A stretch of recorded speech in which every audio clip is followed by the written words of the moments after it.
সুনামগঞ্জে ফসল রক্ষা বাঁধে নির্মাণ কাজে অনিয়মের অভিযোগ তুলেছেন স্থানীয়রা। বিশ্বম্ভরপুর উপজেলায় খরচার হাওরে মাটির বদলে দেয়া হচ্ছে বালু ও জ্বালানিতে ব্যবহৃত কালো মাটি। এতে ঢলের পানি তোড়ে বাঁধ ধসে যাওয়ার শঙ্কা করছেন কৃষকরা। দ্রুত ব্যবস্থা নেয়ার দাবি তাদের। সুনামগঞ্জের বিভিন্ন হাওরে ৩৫টি স্থায়ী ফসল রক্ষা বাঁধের কাজ শুরু করেছে পানি উন্নয়ন বোর্ড।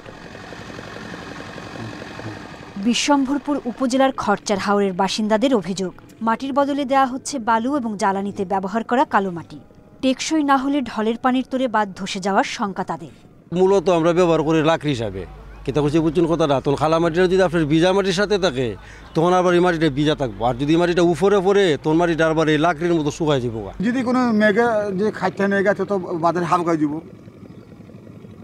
আর এই সাইডে মাটি না পড়াই সুস্থ ভালো। তবে এ বিষয়ে প্রশ্ন ওঠায় ক্ষোভ জানিয়েছে ঠিকাদারি প্রতিষ্ঠানের কর্মচারীরা। মাটি পাওয়া দিলে তো আর খালা মাটি দিল না, এক দুই গাড়ি খালা মাটি আইছে, বালু মাটি সব মিক্স আইছে, জ্ঞান তো আর সমস্যা না।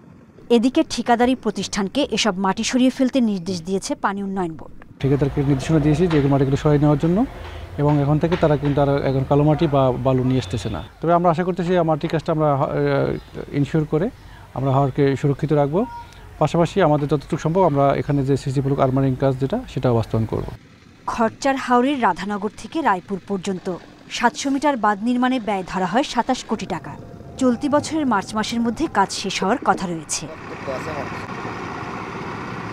Independent news.